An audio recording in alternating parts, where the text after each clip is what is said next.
Salutation to the only pleasure, salutation only to the pleasure, आनंद मात्र को अभिवादन, केवल आनंद मात्र को अभिवादन। अभिवादन है केवल आनंद को ही। Only pleasure, pleasance, actually except pleasure nothing. Really, exactly, in reality, always pleasure, that is truth.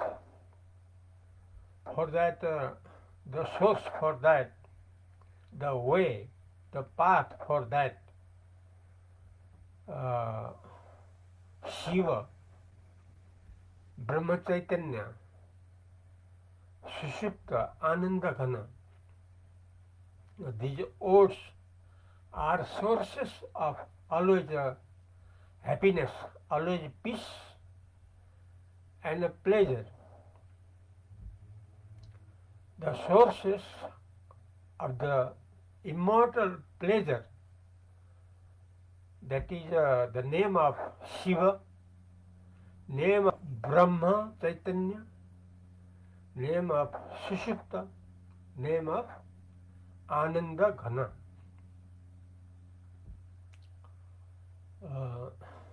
About this I describe, about this I explain. इसके बारे में हम अभी वर्णन करेंगे। हरदम आनंद ही आनंद है, वास्तव में हरदम आनंद ही आनंद है, वास्तव में। जाने तो तुलसी, न जाने तो झार, पतिंगर। अगर जाना जाए तो चीज वही है, एक ही है। जाने तो तुलसी, न जाने तो पतिंगर, झार। जाने तो आनंद ही आनंद है, न जाने तो अज्ञान और मनोवृत्ति और आदि भौतिक जगत। अगर न जाने तो अज्ञानता पहला, दूसरा मनोवृत्ति, तीसरा आदि भौतिक संसार। अगर सत्य को न जाना जाए, जहां तक सत्य को नहीं जाना जाता है, जब तक सत्य को नहीं जानेंगे तब तक तो अज्ञानता के चपेट में, मनोवृत्ति के चपेट में और आदि भौतिक संसार के चपेट में, अर्थात अंदर में रहना होगा, जहां जन्म मृत्यु का चक्र है।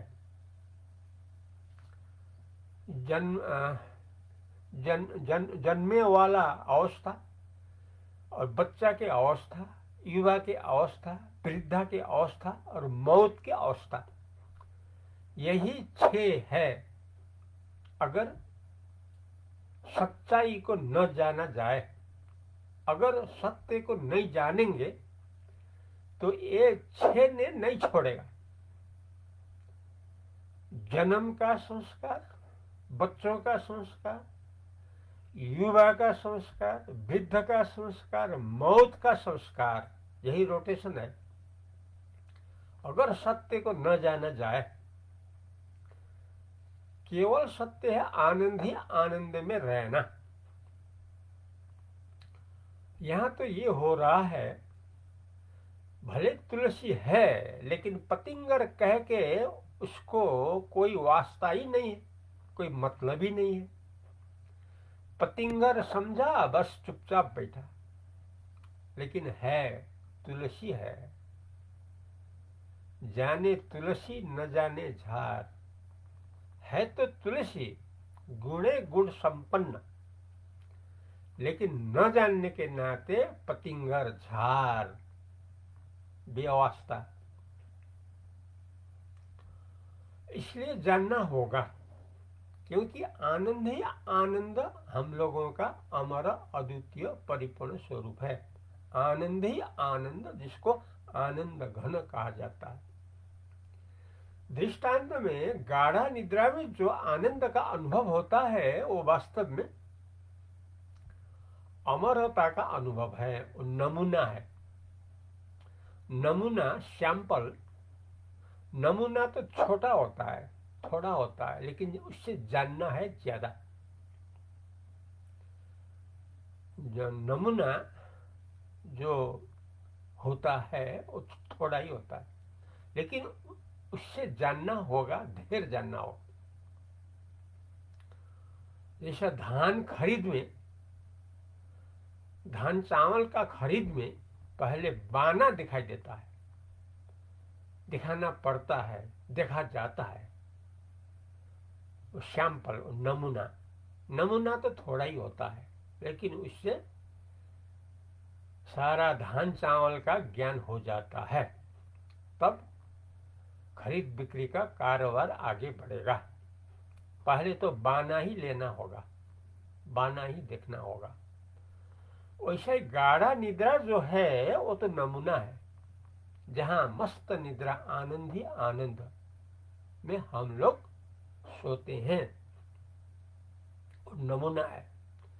वहां से क्या संसार है, अपना स्वरूप क्या है, वो पता चलता है।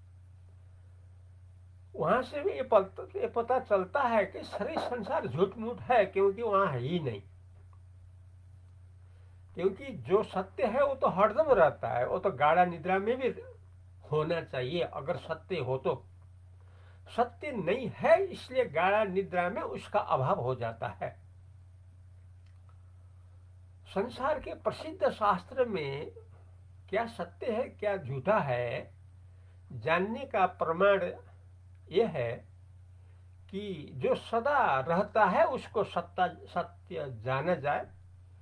जो क्षण भर में जाना जाता है, क्षण भर में जाना जाता है, जो क्षणिक ज्ञान होगा, जो हरदम ज्ञान नहीं होगा, उसको झूठा समझे। संसार इसलिए झूठा है कि ये तो जागृत भर का है। सुबह उठने से जब तक हम लोग नहीं सोते हैं तब तक का ही है जागृत संसार, विश्व ब्रह्मांड। जब हम लोग गाढ़ा निद्रा में जाते हैं सोते समय, वहां कहाँ विश्व रहता है? विश्व नहीं रहता है, विश्व ब्रह्मांड नहीं रहता है। ये तो सबका अनुभव है। अनुभव सबसे बड़ा प्रमाण है। जहां अनुभव है वहां दूसरा प्रमाण का आवश्यकता नहीं है। गाढ़ा निद्रा जो हम लोग सोते समय, निद्रा के समय, गाढ़ा निद्रा का मतलब जहां संसार शरीर नहीं दिखाई देता है, मस्त निद्रा। हम लोग सुबह कहते हैं आज बहुत मजे से सो लिया, कुछ भी अनुभव नहीं हुआ, शरीर संसार कुछ भी अनुभव नहीं हुआ, दुख चिंता का कोई अनुभव नहीं हुआ, कोई चिंता का नाम निशाना नहीं था, बहुत मस्त आनंद से हम सोए। यह है सबका अनुभव। इसको लेना होगा, ये तो बाना है, नमूना है। उसको लेने पे ये पता चलता है कि शरीर संसार है ही नहीं। अगर होता तो उस समय भी होना पड़ता था, क्योंकि सत्य वस्तु का अभाव तो कभी नहीं होता है। जैसा चेतन, जो चैतन्य है, चेतन का अभाव तो कभी भी नहीं होता है। चेतन, चैतन्य, होश, था जो हम लोग कहते हैं, उसका अभाव तो कभी भी नहीं होता है। गाढ़ा निद्रा में भी होश था तो है। इसलिए तो जागने के बाद हम लोग ये कहेंगे कि हम मस्त से सो लिया, जानकर न कहा, बिना जाने तो नहीं कहा। जब जानकर कहा तो जानने वाला जो चेतन उस टाइम में भी मौजूद था, इसलिए सुबह जागकर कहने में समर्थ हो गए, लेकिन शरीर संसार वहां नहीं है। अगर शरीर संसार सत्य होता तो उसका अभाव कभी भी नहीं होता। लेकिन जब हम लोग गाढ़ा निद्रा का अनुभव करते हैं वहां तो शरीर संसार का नाम ही नहीं है। जब हम लोग आंख बंद करके ध्यान में जब रहेंगे तो वहां शरीर संसार है ही नहीं। जब हम लोग निर्विकल्प समाधि में लग जाएंगे, समाधि लगा के एकांत में आंखा बंद करके हम लोग जब रहते हैं, वहां कहां शरीर संसार है? क्योंकि निर्विकल्प समाधि में शरीर संसार नहीं है।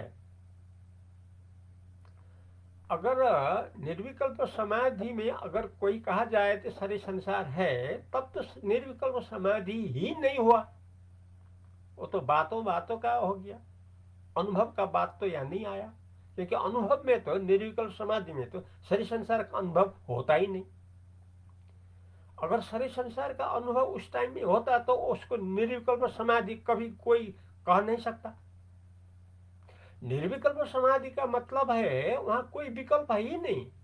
शरीर संसार चित्त मनोवृत्ति अज्ञानता आदि भौतिक जगत वहां कोई है ही नहीं, तभी ना उसको निर्विकल्प समाधि कहा जाता है। लेकिन अपना स्वरूप तो है, वहां था स्वरूप है, ज्ञान स्वरूप है, चेतन स्वरूप है। इसलिए क्या सत्य है क्या झूठा है, इसका कशी का मतलब सोना है या नहीं, उसको कशी से जाना जाता है। बिना कशी सोना है या पित्तल आदि है हम लोग अलग नहीं कर पाएंगे। इसलिए